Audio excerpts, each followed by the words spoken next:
This video is not intended to attack any belief system. I simply want to share some of the most difficult moral and philosophical questions I've come across. These aren't questions with easy answers, but rather ones that provoke deeper thought. If you'd like to take a shot at answering any of them, I ask that you watch the whole section first, so you understand the full context. Christianity and Islam. Who goes to hell? Now, at first glance, this question might seem straightforward. The Bible and the Quran clearly state that non-believers are bound for hell. But let's dig deeper. What about people who never even had the chance to hear about Christianity or Islam, like pre-colonial Native Americans? How can they be held to the same standard as someone who consciously rejects the faith? These people were geographically and culturally isolated from any exposure to these religions. Is it truly just to condemn them for something entirely beyond their control? Then there's the case of African slaves. Many slaves over the course of their lives likely encountered Christianity, but should we honestly expect them to embrace the religion of those who enslaved and brutalized them? It's almost laughable to imagine a slave beaten into submission, finding the opportunity to explore the morality of their master's faith. And history shows that many slave owners actively prevented their slaves from learning Christian doctrine, fearing it might empower them and challenge the very foundation of slavery. Islam has a similar problem, as African slaves were commonly used in Islamic empires as well. Yet the religious doctrine in both Christianity and Islam seems unwavering. Those who don't embrace the faith, no matter the circumstances, face eternal punishment. So here's the question. How do you reconcile this with the claim that God is not only just, but morally perfect? Atheism and agnosticism. How do you find a purpose? One of the most common responses I hear from atheists when asked about purpose is that they find meaning in helping others or in personal fulfillment. And while that sounds like an unarguable answer on the surface, I think it's worth pressing a little deeper. Life, when viewed purely through a secular lens, can start to look like a loop.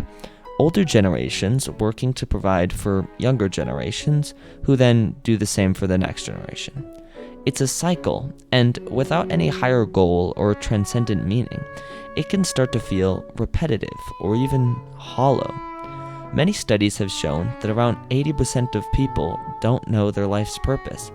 That's over 3/4 of the population that don't even know what they're here for.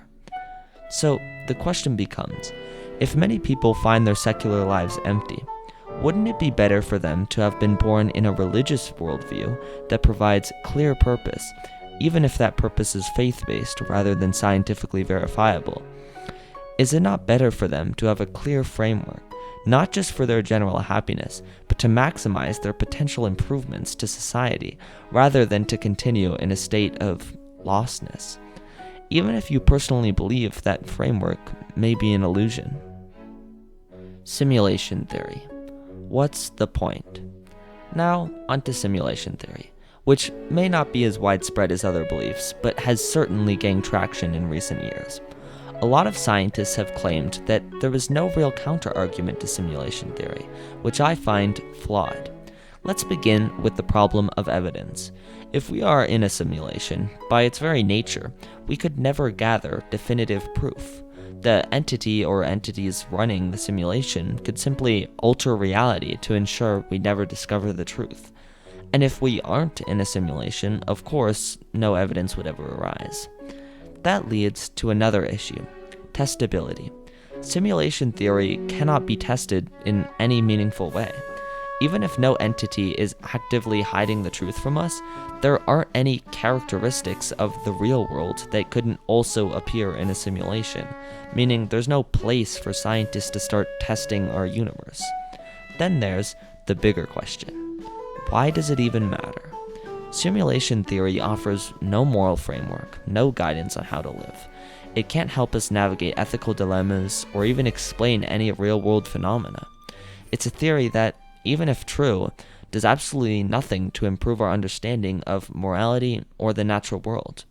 So I ask, why place any faith or confidence in a theory that provides no real answers and no path forward, regardless of whether it's true. Judaism. Is Hitler in heaven? In Judaism, there is Gehenna, a place where souls undergo temporary purification before reaching Gan Eden. The key here is that for most sects of Judaism, this purification isn't eternal. Eventually, everyone gets to Gan Eden. That brings us to a very unsettling conclusion. Under this doctrine, even someone like Hitler, after a period of purification, could end up in the same afterlife as righteous figures like Moses or Abraham. You might argue that all souls, no matter how corrupt, can eventually be purified and worthy of paradise. But if that's the case, why were the Egyptians in the Torah punished so harshly for enslaving the Israelites? God inflicted 10 devastating plagues on them, resulting in immense suffering. But if God was willing to punish the Egyptians so directly for their sins, why does Hitler only need some soul cleansing before finding eternal peace? So the question is, how can God be morally just if such extreme wrongdoings lead to only temporary consequences, while standard practices at the time are punished harshly and directly? Buddhism and Hinduism. Why do you punish the wrong being? Buddhism and Hinduism both share a belief in reincarnation, where beings are reborn until they achieve enlightenment, nirvana for Buddhists, moksha for Hindus. The idea is that your actions in this life affect your next life through karma.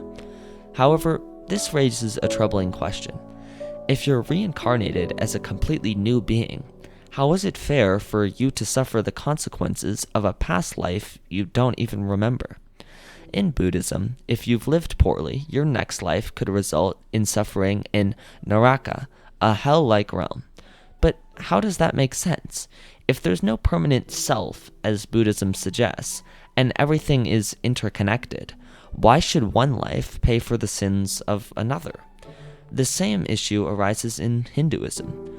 Karma determines the quality of your rebirth, but if you're reborn with no memory of the previous life, isn't that punishing or rewarding the wrong being? It's as though the system holds the current incarnation responsible for actions it didn't commit.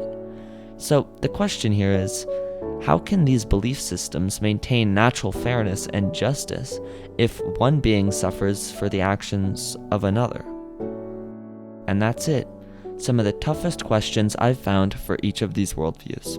They might not be as impossible as the title suggests, but I hope they've at least made you think. Thank you for sticking with me to the end. I'd love to hear your thoughts in the comments, and if you enjoyed the video, please consider leaving a like and subscribing. It really does help small YouTubers like me. I'll see you in the next one.